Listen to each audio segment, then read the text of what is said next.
사도신경 강의로 나아가게 됐는데요. 그래서 사도신경 전문도 함께 읽으려 했지만 오늘 나누게 될 부분만 읽도록 하겠습니다. 우리 사도신경 피시면 가장 첫 번째 문장만 함께 한 목소리로 읽도록 하겠습니다.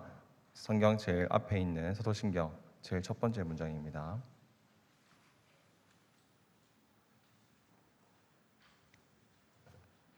함께 읽겠습니다. 나는 전능하신 아버지 하나님 천지의 천주주를 믿습니다. 네, 여러분 사도신경 많이 익숙하시죠? 많이 익숙한데, 근데 그만큼 우리가 아는 많이 하지만 그러나 또 잘 모르는 게 또 사도신경일 수도 있겠다 그런 생각이 듭니다. 제가 지금 주보를 들고 있는데요. 이 주보에 보시면은 경배와 찬양, 그 다음에 순서에 보면 인내송입니다. 그리고 인내송 다음에 하는 것이 이제 신앙 고백인데 이 사도신경이에요. 그만큼 우리는 이제 주일에 교회 와서 주일 예배 때마다 사도신경을 많이 외우고 하지만, 그런데 이 사도신경을 왜 하는 거지? 왜 하는 걸까? 이렇게 의문을 품고 이렇게 그냥 넘어갔던 것들이 어쩌면 이 사도신경일지 모르겠습니다. 우리가 지금 성경 맨 앞에 펴서 이 사도신경의 가장 첫 번째 부분을 읽었는데요. 성경 앞에 보면은 사도신경 말고도 또 뭐가 있죠? 주기도문이 있습니다. 성경 제일 뒤에는 또 뭐가 있습니까? 그러면 십계명이 있습니다. 이렇게 사도신경, 주기도문, 십계명이 이렇게 앞뒤로 있는 까닭은 우리가 그만큼 자주 찾아봐야 되는 내용이기도 하고, 그만큼 우리가 외워야 되는 내용이기 때문에 이렇게 성경 앞뒤로 있는 것입니다. 그만큼 우리에게 가치가 있고 우리에게 가장 필요한 그런 내용들이 있기 때문이죠. 그래서 주기도문은 어떤 내용이냐면, 주기도문은 우리가 어떻게 기도해야 하는가에 대한 내용이고, 그리고 십계명은 우리가 이 세상 속에서 무엇을 지키면서 어떻게 삶을 살아갈 것인가에 대한 내용이라면, 오늘 제가 나누려고 하는 이 사도신경은 우리는 무엇을 믿는가, 우리는 어떻게 믿어야 하는가, 그것에 대한 내용을 담고 있습니다. 이 사도신경이 또 이 주기도문과 십계명과는 좀 다른 부분이 하나 더 있습니다. 그게 뭐냐면, 이 사도신경은 성경에 있지 않는 내용입니다.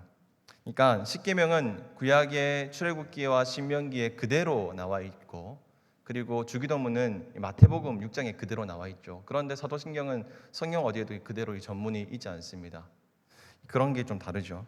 그럼에도 불구하고 제가 이 사도신경을 함께 이 강의 설교를 하려고 하는 까닭은, 이 사도신경은 우리의 신앙 고백이기 때문입니다.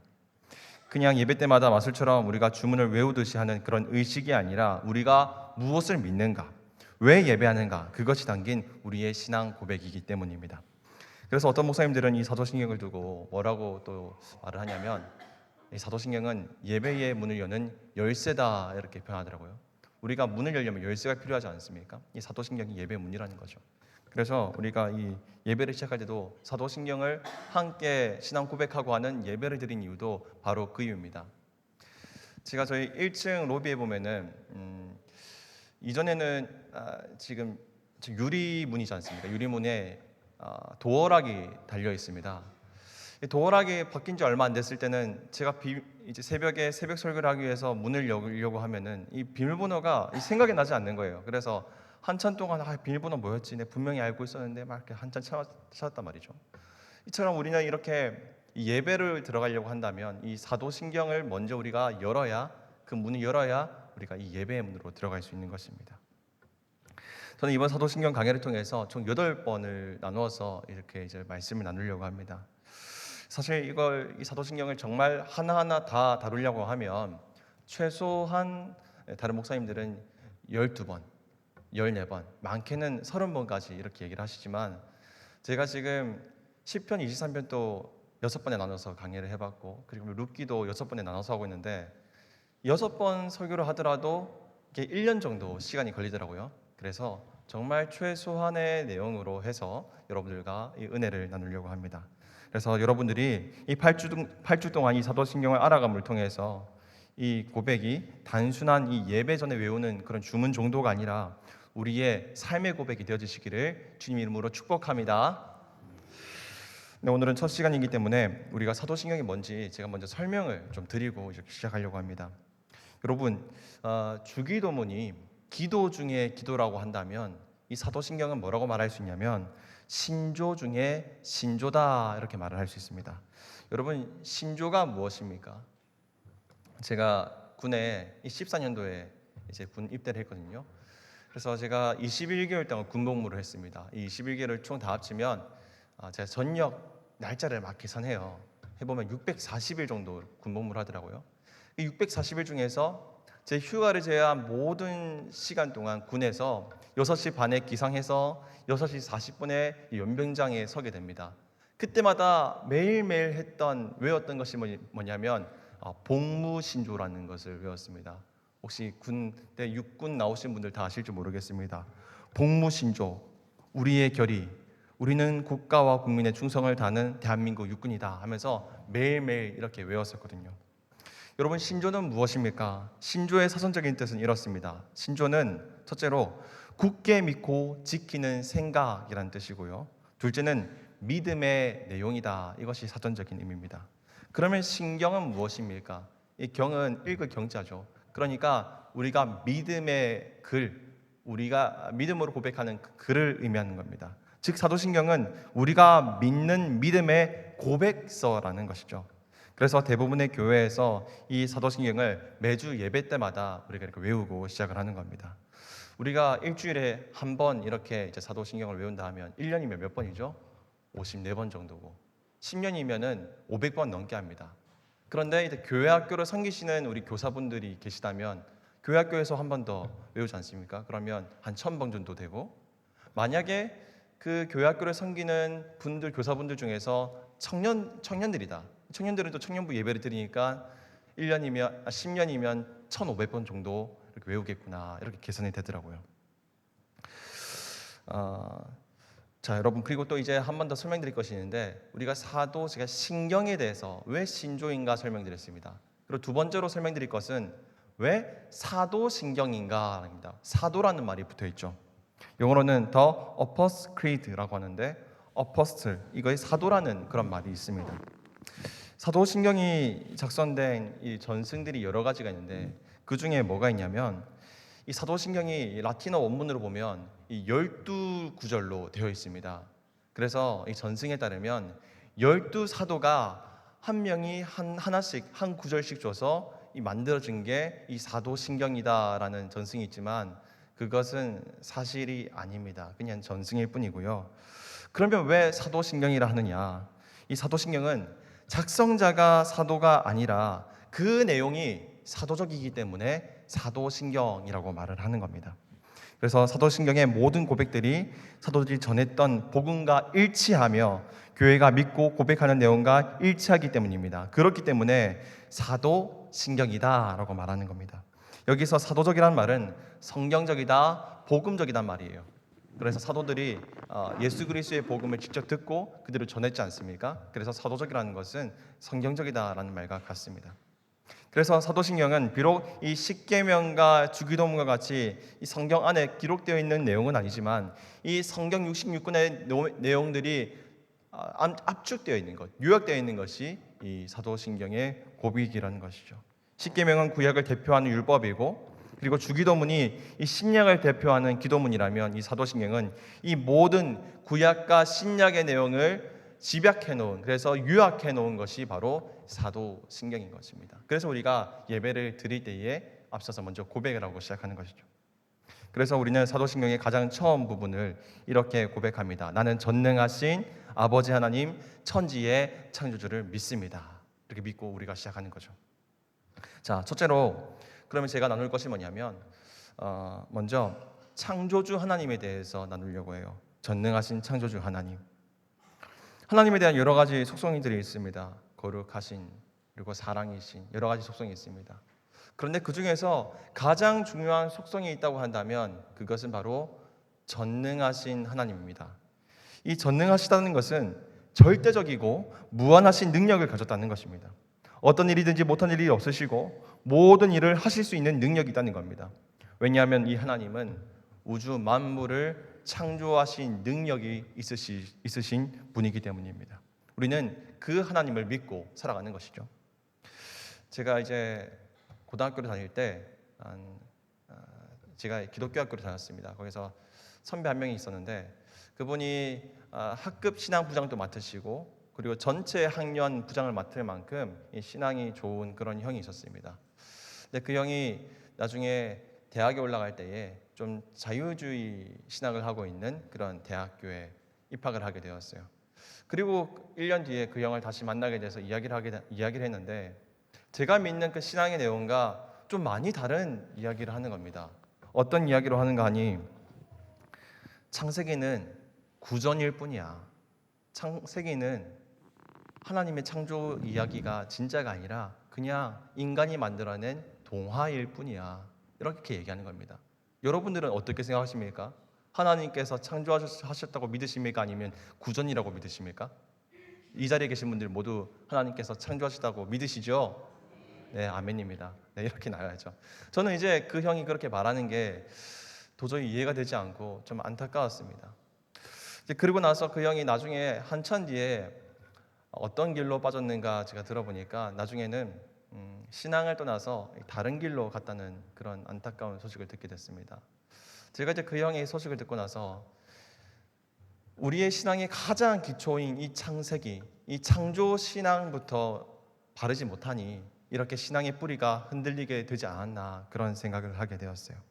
여러분 히브리서에 이런 말씀이 있는데요. 우리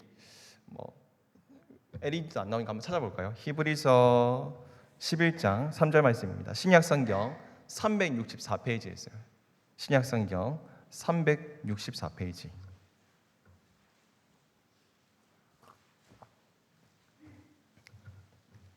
지난 주일에 어떤 성도님께서 성경을 직접 찾아 읽으니까 좋았더라고 하는 분들이 몇 분 계시더라고요. 저도 사실 좀 그랬습니다. 히브리서 11장 3절 말씀 함께 읽겠습니다. 믿음으로 모든 세계가 하나님의 말씀으로 지어진 줄을 우리가 아나니 보이는 것은 나타난 것으로 말미암아 된 것이 아니니라. 아멘. 믿음으로 모든 세계가 하나님의 말씀으로 지어진 줄 우리가 안다 이렇게 말하고 있습니다. 즉 하나님께서 만드신 이 피조 세계, 이 지구, 이 세상 만물은 우주는 하나님께서 말씀으로 창조하셨다는 것이죠. 그래서 창세기 1장 3절에 보면 하나님께서 이렇게 이 세상을 창조하십니다. 하나님이 이르시되 말씀하시는 거죠. 하나님이 이르시되 빛이 있으라 하시니 빛이 있었고 성경은 이렇게 기록을 하고 있습니다. 뿐만 아니라 여러분 창세기뿐만 아니라 하나님께서 창조주 만물의 주인이심을 창조주 하나님이심을 고백하는 것이 성경 제일 끝에 있는 계시록에도 있는데요. 우리가 계시록도 한번 살펴보겠습니다. 요한계시록 4장 11절 말씀 찾아보겠습니다. 요한계시록 4장 11절 말씀입니다.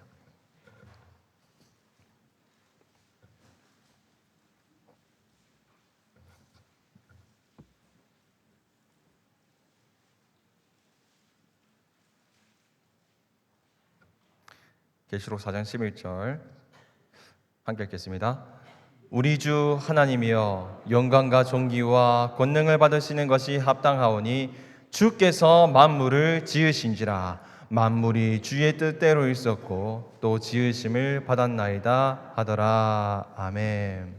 주께서 만물을 지으셨고 만물이 주의 뜻대로 있었고 주의 뜻대로 그 만물이 지으심을 받았다고 성경 처음과 그 끝이 고백하고 있는 것입니다. 여러분 우리의 믿음 가운데 가장 중요한 믿음은 하나님이 창조이심을 믿으시기를 주님의 이름으로 축복합니다. 성경의 첫 번째 책인 이 창세기의 창조신앙부터 흔들린다는 것은 우리가 하나님을 믿지 않는 것과 마찬가지입니다. 아마 제가 아까 말씀드린 그 형님이 이 창세기의 말씀부터 하나님의 말씀이라고 믿지 않았기 때문에 아마 그렇게 신앙이 흔들리고 떠나가는지 모르겠습니다. 혹시 여러분들 가운데 이 창조 신앙이 흔들리는 분이 혹시 계십니까? 만약에 그러시다면 하나님께서 만물의 창조주이심을 믿으시기를 주님의 이름으로 축복합니다. 두 번째로 제가 나눌 것은 전능하신 아버지 하나님입니다. 아버지예요, 아버지. 여러분 사도신경에 보면은 우리 하나님을 뭐라고 말하냐면 전능하신 아버지라고 말하고 있습니다. 아버지. 우리 하나님은 아버지십니다. 전능하시고 능력과 힘이 있으신 그 하나님이 저 멀리 계신 분, 나랑 아무 상관없는 분이 아니라 내 아빠라는 거죠. 내 아버지라는 겁니다.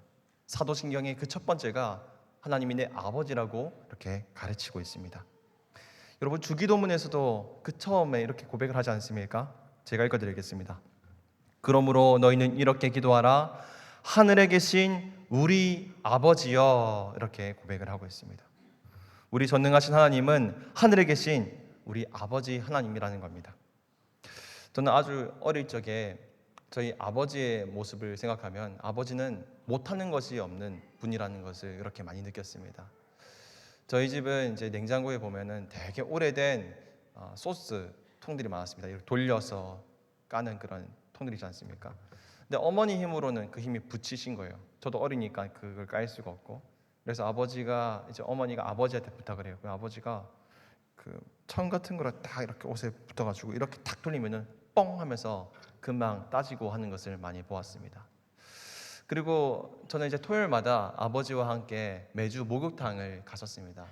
목욕탕을 가면은 아버지가 이제 냉탕에서 저를 등에 업으시고는 배영 맞나요? 네, 저병이랍니까? 개구리 수영 뭐라 하는지 모르겠네요. 개구리 수영을 늘 해주셨습니다. 그래서 수영장에 갈 때마다 아버지가 저를 이제 이렇게 수영으로 태워주실 때마다 아버지는 못하는 게 없구나 이렇게 생각을 많이 했었어요. 그리고 아버지는 어머니가 못 사 먹게 하는 과자들도 아버지한테 부탁을 하면 사주시곤 했습니다. 그런데 이제 오늘이 저희 어머니 생신이셔서 두 분 다 저희 이제 집에 잠깐 오셨는데 아버지가 이제 많이 이제 나이가 드셨더라고요. 눈가 주름도 많아지셨고 이전에는 여기도 팔에도 근육이 참 많으셨는데 근육도 빠지신 모습을 보니까 제가 마음이 많이 아팠습니다. 점점 아파지시는 것도 점점 만나지시더라고요. 근데 여러분, 우리 육체의 아버지는 이렇게 몸이 날이 갈수록 쇠해지지만 우리 하늘에 계신 우리 하나님 아버지는 전능하시고 능력이 많으신 분이라는 사실입니다. 제가 이 세 가족들 대상으로 이 신앙 기초반을 제가 맡아서 하고 있습니다. 이 신앙 기초반을 하면 순서 가운데 기도에 대해서 가르칠 때가 있어요. 이 기도에 대해서 가르치면은 제가 반드시 가르치는 게 뭐냐면 기도는 무엇이냐? 우리 부모님께 대화하는 것이다. 이렇게 늘 가르칩니다. 우리가 아버지, 우리 어머니께 우리가 어떻게 어렵게 대합니까? 아니죠. 부모님께 아주 친근하게 나의 모든 내용들을 부모님께 이야기하지 않습니까? 학교에서 있었던 일, 막 직장에서 있었던 일, 그런 거 솔직하게 말하지 않습니까? 그런 것처럼 우리 하늘에 계신 아버지가 결코 어려운 분이 아니라는 거예요. 그래서 이 사도신경 첫 번째 문장에서 전능하신 하나님이 나의 아버지라고, 나의 아빠라고 이렇게 말하고 있는 것입니다. 그래서 놀라운 것은 여러분, 우리의 하나님이 우리가 아버지라고 말할 수 있는 것은 우리가 그의 아들 예수 그리스도를 우리가 믿음으로 영접했기 때문입니다. 우리 말씀 한번 찾아봤으면 좋겠는데요. 요한복음 1장 12절 말씀입니다. 요한복음 1장 12절 말씀입니다.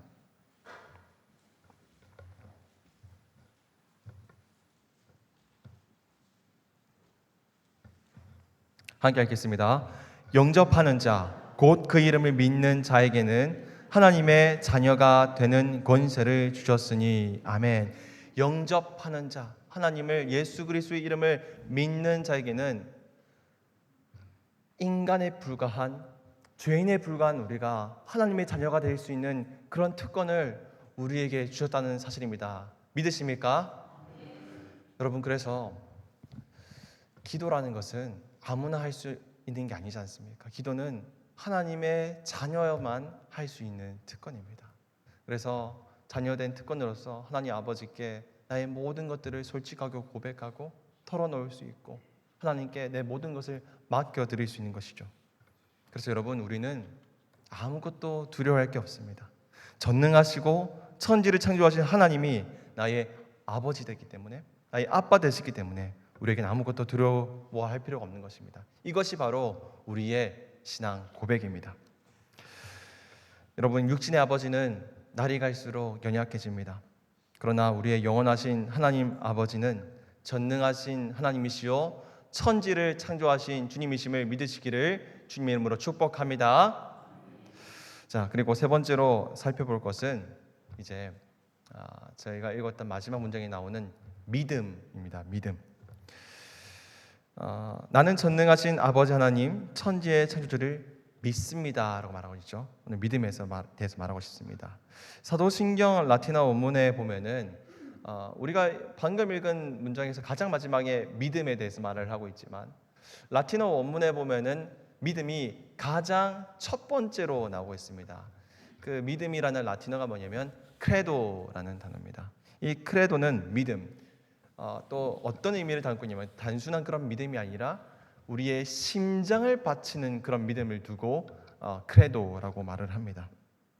그래서 사도신경의 가장 처음 고백이 바로 믿음. 이것을 우리는 좀 주목할 필요가 있어요. 여러분, 사도신경에 우리가 어떤 고백으로 말씀드렸습니까? 우리가 무엇을 믿는가? 우리가 어떤 것을 믿는가에 대한 고백이라고 말씀드렸습니다. 주기도문은 우리가 어떻게 기도해야 되는가? 십계명은 우리가 어떻게 살아가야 되는가에 대한 것이라면 사도신경은 우리는 무엇을 믿는가에 대한 것입니다. 여러분들에게는 어떤 믿음이 있으십니까? 어떤 소망으로 이 세상을 굳게 지켜나가고 계십니까?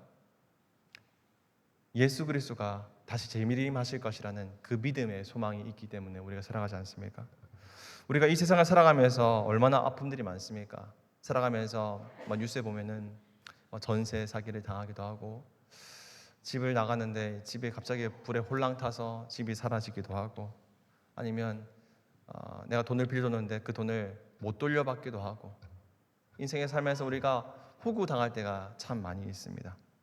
그래서 이 세상은 너무 아픈 일들이 많죠. 그런데 우리에게는 이 아픔 많은 세상 속에서도 소망을 품을 수 있다는 것이죠.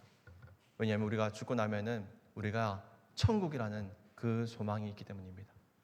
그런데 천국이 끝이 아니에요. 우리 그리스도인들은 죽으면 우리가 천국 간다, 그것을 소망을 품으면서 살아가지만 사실 천국이 끝이 아니에요. 천국 다음이 더 있습니다. 그게 뭐냐면 회복이 있습니다. 회복. 예수 그리스도가 재림하시는 그날 우리는 단순히 천국에서 머무는 것이 아니라 우리의 모든 육체가, 우리가 온전하지 못했던 것들이 전부 다 회복됩니다. 몸에 장애가 있는 사람들은 장애가 사라지고, 팔다리가 사고를 잃은 사람들은 모든 육체가 원래대로 회복되는 역사가 있습니다. 그런 육체적인 회복만 있는 것이 아니라 하나님이 본디 창조하셨던 그 모습 그대로, 그 형상, 그 모습 그대로, 그 성품 그대로 다시 회복된다는 사실입니다. 우리에게는 그런 믿음의 소망이 있기 때문에 우리가 이 세상 속에서 우리는 소망하면서 기뻐하면서 살아갈 수 있다는 것이죠. 이것이 우리 그리스도인들이 믿는 그 미래의 장래의 소망인 것입니다. 여러분, 이런 믿음이, 이런 크레도가 있는 사람들은 삶의 태도가, 삶의 모습이 바뀌게 됩니다. 이런 삶을 그대로 살아냈던 대표적인 사람들이 있는데 그 사람들이 누구냐면 초대교회의 성도들입니다. 사도신경이 만들어졌던 당시 초대교회 기독교는 심각한 핍박과 박해가 있었습니다. 그런데 그리스도인들이 그 박해 속에서 줄어드는 것이 아니라 오히려 늘어났지요. 특히 언제 늘어났냐면 전염병이 돌았을 때에 그 그리스도인들의 숫자가 폭발적으로 늘어나게 되었습니다. 로마의 전염병이 돌았을 때에 로마를 이끌고 있던 것들은 사실 철학이라고 말할 수 있습니다. 그런데 그 수많은 그 철학들이 무너지기 시작하고 그리스도의 복음이 흥왕하기 시작했습니다. 왠지 아십니까? 그 전염병이 돌았을 때 그들이 대하는 그 죽음을 대하는 태도가 완전히 달랐기 때문입니다. 그리스도인들이 죽음을 대하는 것과 그리고 철학자들이 죽음을 대하는 태도가 완전히 달랐기 때문이에요. 철학자들은 인생이 무엇인지 고개를 빳빳이 들면서 모든 것을 설명할 것처럼 말을 했지만 전염병이 돌았을 때 산으로 들로 다 도망갔습니다. 그런데 그리스도인들이 오히려 전염병이 돌았을 때 핍박을 받았음에도 불구하고 그 지하교회에서 올라와 그렇게 길거리에 버려져 있는 환자들을 돌보기 시작했습니다. 그러자 사람들이 말하는 겁니다. 이 사람들 뭔가 다르다. 뭔가 다르다. 우리가 코로나를 겪어봐서 알지 않습니까? 전염병이 돈다고 해서 사람들이 죽긴 죽지만 모든 사람이 죽는 게 아닙니다. 우리에게는 면역성이라는 하나님이 주신 선물이지 않습니까? 그래서 그리스도인 개 중에 이 면역성이 생긴 그리스도인들이 있었을 거예요. 그 사람들이 계속해서 사람들을 돌보고 치료하니까 이 사람들은 왜 안 죽지? 이 사람들은 뭔가 다르다 이렇게 생각했을 것입니다. 여러분, 사실 이 그리스도인들이 핍박당하는 환경 속에서도 이 약자들에게, 이 환자들에게 다가갈 수 있었던 이유는 바로 이 크레도, 믿음 때문입니다. 죽음에 대한 태도가 달랐던 이유는 바로 믿음 때문이었어요. 미래에 대한 소망이 있었기 때문입니다. 내가 지금은 죽더라도 하나님께서 모든 것을 온전히 회복시키실 것이라는 그런 믿음이 있었기 때문에 우리 그리스도인들이 그렇게 살아갈 수 있었던 것입니다. 저와 여러분들이 그런 믿음을 살아내시기를 주님 이름으로 축복합니다. 여러분, 초대교회 성도들이 삶으로 고백한 것이 바로 이 사도신경입니다. 삶으로 고백했던 것들이 담겨져 있는 것이 바로 우리가 이 예배 시간에 처음 시작할 때 외치는 이 사도신경인 것입니다. 그래서 이 사도신경은 제가 오늘 조금 이론적인 내용도 좀 전했습니다. 그런데 우리가 그저 지식으로 끝나는 것이 아니라 믿음으로 살아내시는 저와 여러분 되시기를 주님의 이름으로 축복합니다. 우리 함께 일어나서 함께 말씀 생각하시면서 찬양하시겠습니다.